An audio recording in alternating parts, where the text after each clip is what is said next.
और स्वागत है आपका राजपुर टीवी में। शुरुआत करते हैं उत्तर प्रदेश की खबरों की।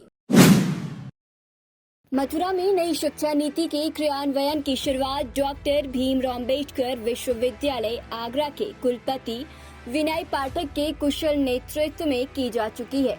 ये पहला अवसर है कि नई शिक्षा नीति के अंतर्गत सेमेस्टर प्रणाली पर आधारित परीक्षाओं का आयोजन किया जाएगा।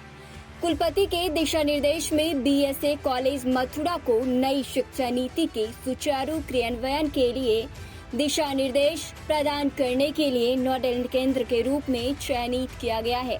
इसी पर परीक्षा में जनपद के सभी महाविद्यालयों के प्राचार्यों के साथ एक महत्वपूर्ण बैठक का आयोजन श्यामाचरण हॉल में किया गया, जिसमें बीएसए महाविद्यालय नोडल केंद्र के सह समन्वयक डॉक्टर एसके कटारिया द्वारा पीपीटी के जरिए नई शिक्षा नीति के अंतर्गत परीक्षा संबंधी जिज्ञासाओं का निवारण कुशलता पूर्वक किया गया। कांग्रेस की स्टार प्रचारक पंखुड़ी पाठक ने टूंडला विधानसभा से प्रत्याशी योगेश दिवाकर के लिए रोड शो किया, जहां पंखुड़ी ने योगेश दिवाकर के लिए जनता से वोट डालने की अपील की। साथ ही उन्होंने मीडिया से मुखातिब होते हुए कहा कि कांग्रेस के लिए ये ऐतिहासिक चुनाव है। बहुत अरसे बाद कांग्रेस पार्टी यूपी की सभी सीटों पर चुनाव लड़ रही है। इसी के साथ उन्होंने ये भी कहा कि यूपी में हुए 2 चरणों के मतदान में कांग्रेस को अच्छा जनाधार मिला है और अब जनता कांग्रेस पार्टी को एक उम्मीद की नजर से देख रहा है। चुनाव कांग्रेस पार्टी के एक ऐतिहासिक चुनाव है। बहुत लंबे समय बाद हम उत्तर प्रदेश की सारी सीटों पर चुनाव लड़ रहे हैं और बहुत ही अच्छे प्रत्याशी श्रीमती प्रियंका जी द्वारा यहाँ पर पूरे प्रदेश में दिए गए। टूंडला में हमारी प्रत्याशी हैं योगेश दिवाकर जी, बहुत मेहनती हैं, महिलाओं के बीच में लोकप्रिय हैं और सदा महिलाओं के हितों के लिए काम करती हैं, उनकी आवाज़ उठाती हैं। आज उनके प्रचार में मैं आई हूँ और उनके साथ मैं यहाँ पे जनसंपर्क करूँगी। सीएम योगी आदित्यनाथ कन्नौज पहुंचे, जहां कन्नौज सांसद सुब्रत पाठक का संबोधन खत्म होने के बाद सीएम योगी ने भारत माता की जय के साथ अपना संबोधन शुरू किया। संबोधन शुरू करते हुए उन्होंने कहा कि ऐसा कोई संगठन नहीं है जिसे सत्ता नहीं मिली हो, लेकिन प्रदेश में इतना विकास कभी नहीं हुआ। भारत में कोरोना प्रबंधन जितना अच्छा पीएम मोदी के नेतृत्व में चला वो अभूतपूर्व है। वहीं समाजवादी पार्टी पर निशाना साधते हुए सीएम योगी ने कहा कि जो लोग अब आपके पास आ रहे हैं वो लोग कोरोना काल में कहां गायब थे। जब हमने मुफ्त वैक्सीन लगाना शुरू किया तो इन्हीं लोगों ने विरोध किया। हमें वैक्सीन से रोकने वाले कभी हमारे हितचिंतक नहीं हो सकते। था पैसा नहीं तो नौकरी नहीं, और उसमें भी क्या क्या खेल नहीं होता था, न्यायालय को स्टे देना पड़ता था। लेकिन भाइयों बहनों, उत्तर प्रदेश के अंदर आज सरकारी नौकरी प्रदेश के नौजवानों को मिल रही है, रोजगार मिल रहा है। वन डिस्ट्रिक्ट वन प्रोडक्ट के माध्यम से कन्नौज का इत्र एक बार फिर से वैश्विक मंच पर फिर से अपनी छाप को छोड़ने के लिए उतावला दिखाई दे रहा है। और भाइयों बहनों, आलू किसानों के लिए भी हम लोगों ने एक व्यवस्था बना दी है। फूड प्रोसेसिंग के बेहतरीन सेंटर स्थापित हो रहे हैं।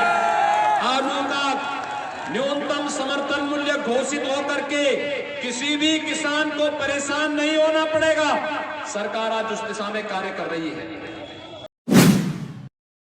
शिवपुर विधानसभा के अपर पुलिस आयुक्त से मिलने विधानसभा प्रत्याशी अरविंद राजभर पहुंचे, जहां अरविंद राजभर ने कहा कि उन्हें धमकी भरे फोन आ रहे हैं, जिसकी शिकायत उन्होंने चुनाव आयोग को की है।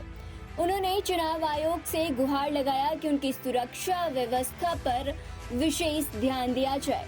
वकील के भेष में कुछ लोग थे जिन्होंने इस घटना को अंजाम दिया और उन्होंने अधिवक्ता समाज हमारे साथ हैं।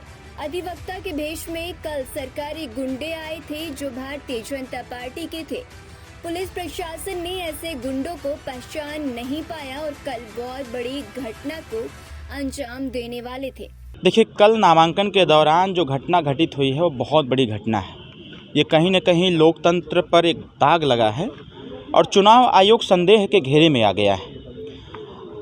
आज मैं उसी चीज़ की जानकारी लेने के लिए आया हुआ था कि कल की घटना पर हमारी पुलिस प्रशासन के द्वारा क्या कार्रवाई की गई। मुझे जान के अच्छा लगा कि पुलिस प्रशासन ने बिना हमारे जानकारी में ही मुकदमा अपनी तरफ से पंजीकृत कर लिया है और उनका चिन्हांकन किया जा रहा है और ये जानकारी भी दी गई है कि उसमें से 7 से 8 ऐसे लोग हैं जिनके खिलाफ संगीन मुकदमे पंजीकृत किए गए हैं। तो कहीं न कहीं ये चुनाव को प्रभावित करने के लिए इस प्रकार की घटना को अंजाम दिया गया था और हम लोग निष्पक्ष चुनाव चाहते हैं और निष्पक्ष चुनाव के साथ साथ हम लोग चाहते हैं कि यहाँ पर इस प्रकार का इंसिडेंट दोबारा न हो। रविदास जयंती के मौके पर रविदास जन्मस्थली पर तमाम राजनीतिक हस्तियां पहुंची। इसी कड़ी में सीएम योगी आदित्यनाथ भी दर्शन पूजन करने गोवर्धन स्थित संत शिरोमणि रविदास मंदिर पहुंचे। इस बीच मीडिया से बातचीत करते हुए उन्होंने कहा कि रविदास एक सच्चे सामाजिक दर्शन कराने वाले व्यक्तित्व थे। पीएम नरेंद्र मोदी सतगुरु रविदास की प्रेरणा से सबका साथ और सबका विकास कर रहे हैं और देश के जन जन तक अपनी बात भी रखने का काम कर रहे हैं। इसके अलावा रविदास ने काशी की धरती से जो भक्ति की प्रेरणा हम सबको दी है वो आज भी हम सबके बीच विराजमान है।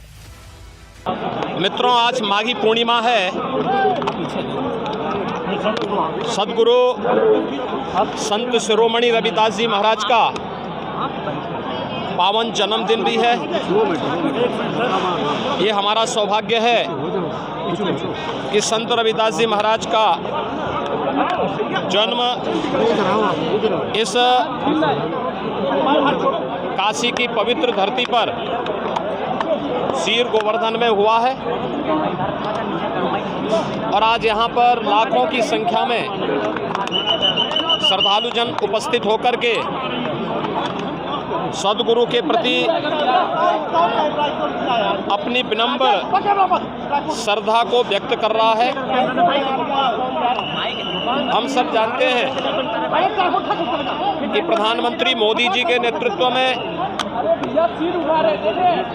सदगुरु के विचारों को सबका साथ, सबका विचार, सबका विश्वास और सबके प्रयास की भावना को जन जन तक पहुंचाने का जो कार्य हो रहा है उसके पीछे सदगुरु संत रविदास जी की प्रेरणा है। हरदोई के CSNPG कॉलेज मैदान पर 20 फरवरी को देश के पीएम नरेंद्र मोदी की जनसभा होने वाली है। इस जनसभा को लेकर भारतीय जनता पार्टी के नेताओं ने भूमि पूजन कराया, जहां भाजपाइयों ने पूजा अर्चना कर सभा की सफलता की कामना की। भूमि पूजन और हवन कार्यक्रम आचार्य ने संपन्न करवाया। इसमें बड़ी संख्या में भाजपाई शामिल रहे। सभी ने पूजा अर्चना कर जनसभा की सफलता की कामना की। भाजपा के जिला प्रभारी प्रकाश पाल और बीजेपी नेता नरेश अग्रवाल ने यहां पर पत्रकारों से बातचीत करते हुए कहा कि पीएम की सभा को लेकर कार्यकर्ता उत्साहित हैं।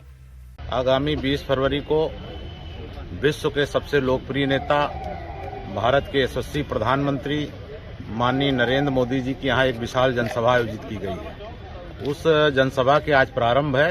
20 तारीख को आदरणीय देश के प्रधानमंत्री श्री नरेंद्र मोदी जी हरदोई आ रहे हैं 11 बजे दिन।